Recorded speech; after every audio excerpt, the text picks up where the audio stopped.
And I remember that loss like it was yesterday.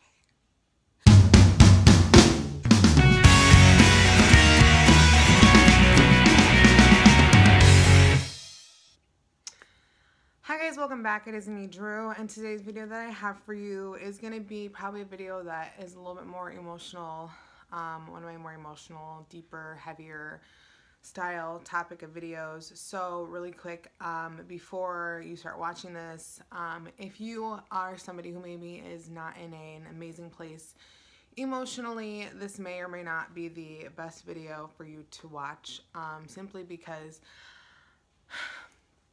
it's been a hard week, and I debated coming out here and talking about the things that I've been dealing with, but I share my life with you guys, and I've just been going through a really hard time. So first of all, like, I'm okay. Like, I'm not like, it's like I'm in a tough place, but I'm not like in a bad place. I don't know how to explain it. I've just been having a lot of things going on that have made life a little bit more difficult recently to navigate and deal with, and just making it a little bit harder and more of a fight to stay positive and in like a positive, healthy mindset. So that's more of what I want to just say up front. So I guess there's just been a lot that's happened in the last week. On Sunday, the last day of 2017, I went and removed the rest of my things from my former residence. I still had a couple things that I had not moved out of my old house yet, and so I went and did that because I actually had to do it by that day, otherwise I wasn't going to get my stuff back. And that was its own kind of situation. I was really nervous about going over there and doing that. I almost didn't do it. I was really kind of scared of walking in my old house again and how that would affect me emotionally and how I was going to deal with that change. And I want to tell you that actually, like, I went in there and it was actually a really good experience. It gave me closure. It gave me like a freeness inside of me to be able to move on and walk past that, and to realize that even though I had sadness for moving out of that house, that I don't actually miss being there, and that a lot of pain was experienced when I lived there. And so now it's like a good feeling to no longer be in the environment that was really not great for me to be a part of. So that happened, and that whole situation was a little bit just intense on its own. But I did it. I got my stuff out. And it was funny because after I moved out, my boyfriend and I, we were driving to the mall, and we were driving, and he's like, "Babe, look, there's like a rainbow." And I'm like, "What?" And there was like this tiny little, just bitty little mini rainbow that was there for a couple minutes and then gone. And I looked at him and I smiled and I said, "You know, I kind of think that might be for me. Just, you know, God's way of just being like, I got you. Don't worry about it, you know." And I do want to say, some of the thing that's hard about moving out and choosing to walk away from a home is the uncertainty of, you know, will I ever have a house again? Will I ever have a home again? Will I ever be a homeowner again? Will I have that opportunity? Will I be able to give that again one day to my children? You know, those are things that are just kind of some of the emotional stuff that comes in with that. And I realized I can't worry about it. I can't fear the unknown, and I can't control the unknown. The unknown is just going to be what it is. And so there was that. And then on New Year's Day, actually went taco trip on New Year's Day. It was a lot of fun. You probably, if you're on Instagram and Snapchat, you probably saw that. And that was a good experience and fun. On New Year's Day evening, though, I received some really difficult news that my family doctor had passed away. And some people are probably like, "Oh, that's, you know, must be hard to lose your doctor." And it would be hard to lose any medical, you know, professional that's been a part of my life. But my doctor was actually a really close personal friend of my family. I'd actually known him since I was a young kid. He actually was a sports card collector. I don't know if I ever shared this, but my dad actually used to own a baseball card shop when I was a kid. I was raised in it since I was like 4 years old till like into my 20s. My dad had this business, and my parents met our doctor through that business. He was a card collector, and he and my dad became really good friends. They used to give each other a hard time. It was a lot of fun. And I would remember, you know, because he was a doctor, he had different hours. He couldn't always, you know, arrive to the store when it was open. So he would come over to our house sometimes and open baseball cards with my dad. And I remember I'd like come out in my room and there'd just be like packs, you know, open packages of cards all over the floor, and it was a lot of fun. They're having a good time and it was a blast. And then eventually he actually from that became our actual family doctor, and he was like an amazing doctor. Just lots of people knew him, big humanitarian, cared a lot about people. And he was somebody who played a big role in some of the major situations of my life. And he actually helped deliver my oldest daughter, Evelina. And he was with my mom through her cancer journey and saw her through that. And he actually was a big part of my weight loss journey. He was my primary doctor during that, and he fought to make sure that I got my weight loss surgery. And it's just, I just hate death, you know. It's like, it just takes people away, and it's nothing we can do. It's like something we can't control, and I don't think anyone likes death or enjoys it, but it's just a hard thing to deal with. And it's funny because I had just seen him, you know, back like a month ago when I had my back injury and had my back issues going on. I saw him, and you know, he was the doctor I went to, and I remember that doctor visit. You know, I was in a lot of pain, and he actually had turned his clinic that he ran into a teaching program. So a lot of, you know, medical students would come there, and basically I think it's like their residency they were doing. And so I was used to a lot of times like having to recount information I'd already given to the staff multiple times over, just so that like I could be used as a tool for, you know, someone to learn. And that was the situation last time I was there, and this young girl was there, and she was taking all my information. She was asking me like so much medical history, and I was like, I didn't let on right away that I knew, you know, had known my doctor for years. And she was like, well, we need to get all your information in the chart. And I was like, okay, you know, and she's taking all my information down. And then when my doctor finally came in, I said, you know, I let her learn, and I let her take the information down. And he kind of laughed, and because she looked at him, she goes, yeah, you know, it looks like she's lost a lot of weight. And he kind of laughed, and he said, yeah, you know, she's actually like the poster child around here for weight loss surgery and losing weight and success and all that. And we kind of had a good laugh. And it was funny because my boyfriend was there with me, and my doctor, you know, didn't say much of anything. He kept it, you know, talked about my back and helped me with that. And before he walked out of the room, he looked at my boyfriend and he said, you take care of her, okay? And he walked out, and that was it. And that's the last memory I got to share with him. And today is the 8-year anniversary of the first miscarriage that I had ever gone through. And it's really weird because for some reason this year it's been hitting me really hard. Like there's been years where, you know, I don't even realize it till I'm in the middle of the day that, oh, this is that day again, you know. And then there's other, you know, I remember the first year or two, it was hard to deal with that and navigate that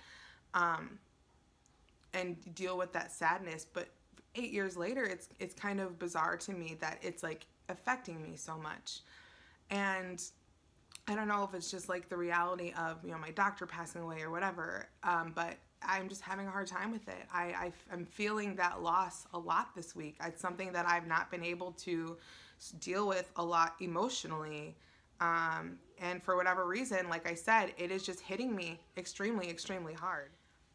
So I know that I've talked in the past, you know, a big part of my weight loss journey is actually the second miscarriage that I had gone through back in 2015, the one that had me kind of come to the realization that I needed to make some changes in order to, you know, lose weight and improve my quality of life and all of that. And I haven't shared too much about, you know, the first miscarriage that I went through. But the first miscarriage I experienced was 8 years ago on January 5th. And it was actually the first pregnancy that I had ever had. And so it was what I thought would be my first baby. And I remember, that excitement of finding out that I was pregnant for the first time, and having that feeling of happiness, and I'm going to be a mommy and all of that, all those good things. And, I decided, I was like, I'll wait, till I'm about, 3 months before I share that I'm having a baby. And I remember I actually had found out before Christmas that year. So I was so excited, like to find out right before Christmas that I was going to become a mom. And then on January 5th, I started having some bleeding and some issues while I was actually at work. And I remember just this fear that had like struck me, and like this terror that I didn't know what was going on, and like what's happening to me and my baby. And so I went to the hospital, and I was there for hours, and they were trying to decide what to do with me. They're doing all kinds of tests and things and trying to see, what's happening with this baby, what's going on. And basically, at the end of the day, after being there for hours, they had told me, you might be having a miscarriage, you might not, we don't know. So just go rest. So I went home to rest, and within a couple of hours, I lost the baby. And it was not only one of the most painful experiences emotionally, it was actually very, very painful physically. What a lot of people don't know is that miscarriages are very, very painful, like physically. Like, it is literally something being ripped from your body. And it's like you feel every part of that in every way. And I remember having to go back to the hospital again after having a miscarriage, and having doctors check over me and ask me about 32 times if I knew why I was in the hospital that night, and having to say over and over and over again that I had lost a baby. And the insensitivity and the pain of that. And I remember that loss like it was yesterday. And it's funny because, it's not funny. It's just, I remember I didn't know what to do. I didn't tell people that I was pregnant. I didn't tell people I'd lost a baby. I suffered quietly for a long time. And I remember just waking up just to this nightmare that it was real, and just weeping many mornings because I was so sad and felt so alone and isolated, and I felt so shameful that my body could not carry a baby, and I wanted to be a mom so bad. And I just remember that. And I had decided to name the child that I lost. And I named it Michael. And I just believe that Michael's in heaven and living an amazing life. And, one day I'll meet that child. And then, a few months later, I ended up getting pregnant with my oldest daughter, Avelina. And that was actually really hard for me. Because I had lost my first pregnancy, the whole entire second pregnancy, I was terrified. I was scared to death. I didn't want to bond with my baby because I was so afraid I might lose her. And